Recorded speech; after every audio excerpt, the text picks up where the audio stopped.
ആരൊക്കെ വന്നിരിക്കുന്നേ?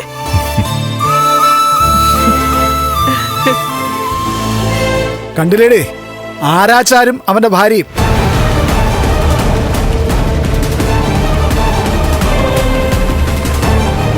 ഈ അടുത്ത് വന്നു പോയതല്ലേ ഉള്ളൂ, പിന്നെന്തിനാ വീണ്ടും കെട്ടിയെടുത്തിരിക്കുന്നേ?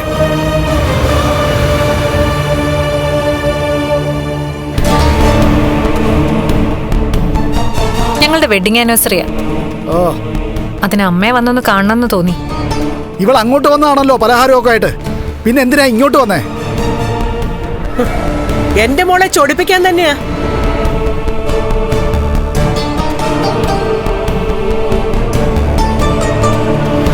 അല്ലെങ്കിൽ തന്നെ കഴിഞ്ഞ തവണ ഇവനും കൂടെ ഇവിടെ വന്നപ്പോ മോള് പ്രത്യേകം പറഞ്ഞതാ, ദയവ് ചെയ്ത് ഇനി ഇങ്ങോട്ട് വരരുതെന്ന്.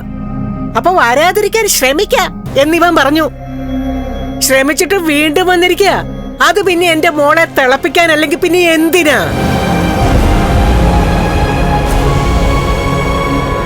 എനിക്ക് വെഡിങ് ആനിവേഴ്സറി ഇല്ലല്ലോ, ഇവൾക്കതുണ്ട്. അതിന്റെ സന്തോഷം പിന്നെ പങ്കിടാനായിട്ട് വരാതിരിക്കോ ഉന്നോരോ അമ്മയെ ഒന്നിച്ച്? ഞാൻ വന്നത് അമ്മയ്ക്കും നിങ്ങൾക്ക് എല്ലാവർക്കും ഉള്ള ഡ്രസ്സുമായിട്ടാ. നീ ഇവർക്ക് കൊടുത്തോ? പക്ഷെ ഞങ്ങൾക്ക് ആർക്കെങ്കിലും നീ തന്ന അത് ഞാൻ നിന്റെ മുഖത്തേക്ക് വലിച്ചെറിഞ്ഞു തരും. പറഞ്ഞില്ലെന്ന് വേണ്ട. ഞാൻ പറഞ്ഞതല്ലേടോ, അമ്മയ്ക്ക് മാത്രം വാങ്ങിയാൽ മതിയെന്ന്. ഇവിടെ ആർക്കും വേണ്ട നിന്റെ ഒന്നും ഡ്രസ്. വേണ്ടെങ്കി വേണ്ട. ഇതമ്മേ, അമ്മയ്ക്കുള്ളത്. ഓ, രണ്ടാളും ഇരിക്കെ, അമ്മ എന്തെങ്കിലും കഴിക്കാനെടുക്കാം. അയ്യോ, ഒന്നും വേണ്ടമ്മേ. ഇന്ന് വെഡിങ് ആനിവേഴ്സറി ആയിട്ട് ആനന്ദവും ലേഖയൊക്കെ അവിടെ എല്ലാം ഒരുക്കി വെച്ചിരിക്കുക. അമ്മയെ വന്നൊന്ന് കാണണം, ഇത് അമ്മയ്ക്ക് തരണം. അതിനുവേണ്ടി മാത്രം ഇങ്ങോട്ട് വന്നേ. ഇനി എന്തെങ്കിലും അമ്മയ്ക്ക് കൊടുക്കാനുണ്ടെങ്കിൽ അത് പുറത്ത് വെച്ചായിക്കോണം. അല്ലെങ്കിൽ സ്വന്തം വീട്ടിലോട്ട് വന്നിട്ടുണ്ടായിരുന്നല്ലോ അമ്മ, ആ സമയത്ത് കൊടുത്തുവിടായിരുന്നോ? ഇവിടെ വരണമെന്ന് ഞങ്ങൾക്ക് തോന്നുമ്പോ ഇവിടെ വരും, അമ്മയെ കാണും.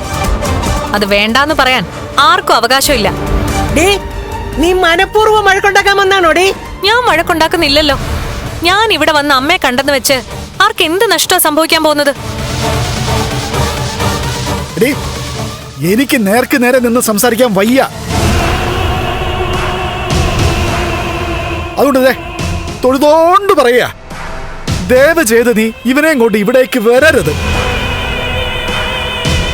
എന്റെ മോള് ഞങ്ങൾക്കൊപ്പം ഇവിടെ മനസമാധാനത്തോടെയാ കഴിയുന്നേ. അത് വെറുതെ തല്ലിക്കെടുത്തരുത് നീ. എന്നാലും ഇവള് വരും ആർഭാടത്തോടെ ഈ ദിവസം. അച്ഛനും മുത്തശ്ശിയും കൂടി എന്റെ കല്യാണം നടത്തി ഒരുത്തിനൊപ്പം വിട്ടത് ആഘോഷത്തോടെ ഞാൻ ജീവിക്കുന്നത് കാണാനല്ലേ? എന്നിട്ടിപ്പൊ ആഘോഷം ഇവളുടെ ജീവിതത്തിൽ മാത്രമേ ഉള്ളൂ. അത് പിന്നെ നമ്മളെയൊക്കെ കാണിക്കാനായിട്ട് ഇവള് വരത്തില്ലേ? ഇന്നും ചേച്ചി തിരിച്ചറിയാത്ത അനിയത്തിയാണ് നീ. അതുകൊണ്ടാ നീ ഇങ്ങനെയൊക്കെ സംസാരിക്കുന്നേ.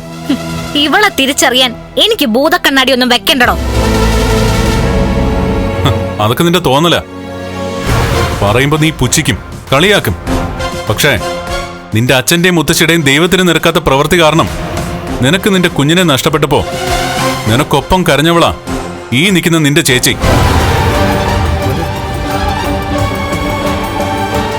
നീ ഹോസ്പിറ്റലാണെന്ന് അറിഞ്ഞപ്പോ ആ കുഞ്ഞിനെ നിനക്ക് നഷ്ടപ്പെടരുതേ എന്ന് ഹൃദയം നൊന്ത് ദൈവത്തിനോട് പറഞ്ഞവളാ. അതൊക്കെ തിരിച്ചറിയണമെങ്കിലേ നീ നിന്റെ അമ്മയുടെ മകളായിട്ട് വളരണമായിരുന്നു. അമ്മയെ സ്നേഹിക്കണമായിരുന്നു. എന്നും അച്ഛനെയും മുത്തശ്ശിയെ അനുകരിക്കാൻ ശ്രമിക്കുന്ന നിനക്ക് മറ്റുള്ളവരുടെ മനസ്സിലെ നന്മ കാണാൻ കഴിയില്ല.